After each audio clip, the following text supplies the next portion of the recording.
आज तुम्हाला मी एक सुंदर गोष्ट सांगणार आहे. ही गोष्ट मी हल्लीच महाराष्ट्र टाइम्स पेपरला पाठवली होती आणि त्यांनी ती छापून आणली. हा महाराष्ट्र टाइम्स सोबतचा माझा 10वा लेख.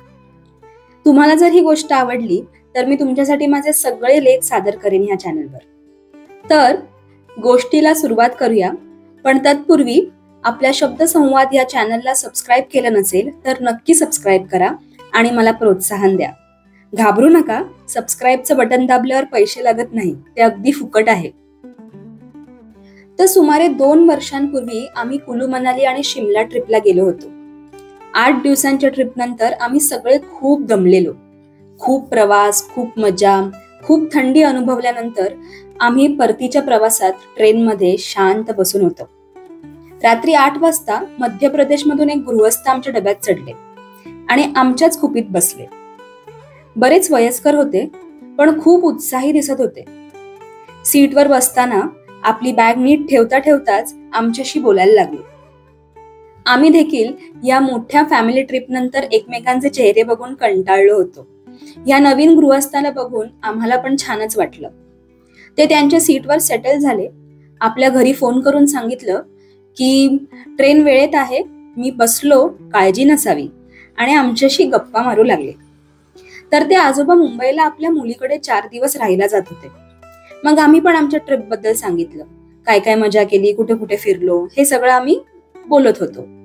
आणि बराच वेळ गप्पा मारून कळलं की ते आजोबा एक आयुर्वेदिक डॉक्टर असून एका कॉलेजचे निवृत्त प्रिन्सिपल होते. वय वर्ष 76 आणि मोठाला अनुभव अशा मोठ्या डॉक्टरला मी प्रथमच भेटले होते. त्यांनी आम्हाला खूप छान छान गोष्टी सांगितल्या, त्यांची जीवनशैली सांगितली आणि आम्हाला जीवनाचा एक कानमंत्र दिला. बऱ्याच गोष्टी सांगितल्या त्यांनी, पण एक गोष्ट मी गेले 1.5 वर्ष नित्य नियमाने पाळत आहे.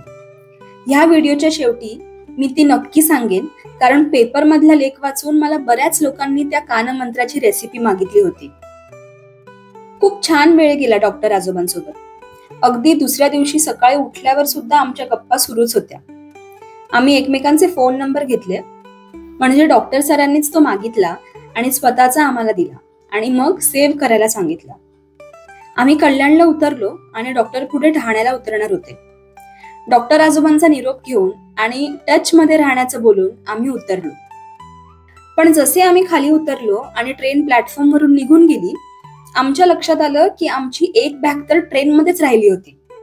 आम्ही 9 लोक होतो आणि बॅगा 15. हा गोंधळ होणं काही जगावेगळं नव्हतं. अशा गोष्टी होतच राहतात आणि नाही झाल्या तर ती ट्रिप आठवणीत कशी राहील. माणसांनी आणि रेल्वेच्या अनाउन्समेंटनी गजबजलेल्या कल्याण स्टेशनवर होतो आम्ही. एका जागी थांबायला सुद्धा जागा नव्हती. गर्दी सोबत चालत चालत विचार करत राहिलो, आता करायचं तरी काय. त्या बॅगेत सगळे शॉपिंग केलेले कपडे होते. सगळेच चिंतेत होते आणि तेव्हाच मला पटकन लक्षात आलं की डॉक्टर सरांचा फोन नंबर होता माझ्याकडे. आणि लगेचच मी माझ्या नवऱ्याला फोन लावायला सांगितलं. त्याने फोन लावला, पण तोपर्यंत डॉक्टर ठाण्याला उतरले होते. पण त्यांनी अजून एका प्रवाशाचा फोन नंबर घेतला होता, जो दादरला उतरणार होता. मग आम्हाला त्यांनी तो तोंडी सांगितला आणि मी तो सेव्ह करून घेतला. आणि ट्रेनचं लास्ट स्टेशन पण दादर होतं. माझ्या नवऱ्याने पटकन त्या 3ऱ्या व्यक्तीला फोन केला आणि त्यांना विनंती केली की दादरला बॅग घेऊन थांबाल का. सुदैवाने ते गृहस्थ थांबायला तयार झाले. आमच्या जीवात जीव आला आणि माझ्या नवऱ्याच्या चेहऱ्यावरची स्माईल बघून मला छान वाटलं. आम्हाला एका बेंचवर बसवून त्याने दादरची ट्रेन पकडली. 5च मिनिटात मला त्याचा मेसेज आला की एवढे सगळे लोक होतो आपण, पण तुलाच सुचलं डॉक्टरांना कॉल करायचं. छान प्रसंगावधान दाखवलंस तू, व्हेरी गुड. मी गालातल्या गालात हसले. खूप भारी वाटलं मला ते वाचून. आपल्या नवऱ्याकडून आपली स्तुती ऐकायला मिळणं ही किती दुर्मिळ गोष्ट आहे ना. माझा नवरा दादरवरून ती बॅग घेऊन येईपर्यंत आणि आम्ही परत आमच्या घरी पोचेपर्यंत डॉक्टर सतत आमच्या संपर्कात होते. आत्ता विचार केला तर असं वाटतं देवानेच त्यांना आमच्यासाठी पाठवलं होतं. त्यानंतर मी त्यांच्यावर विश्वास ठेवला आणि त्यांनी दिलेला कानमंत्र माझ्या दैनंदिन आयुष्यात फॉलो करायला सुरू केला. अरे हो, तुम्हाला तो सांगायचा राहिला की. डॉक्टर बोलले की दुधाचा चहा सोडा आणि पुदिनाचा चहा चालू करा, तुमचं आयुष्य बदलून जाईल. आणि अगदी तसंच झालं. मी पुदिना चहा चालू केला आणि मला खूप फायदे झाले. खरंच जीवन बदलून गेलं. माझी ऍसिडिटी कमी झाली, वजन आटोक्यात आलं आणि अजून बरेच फायदे झाले. तुम्हाला पण हवी आहे का या पुदिना चहाची रेसिपी?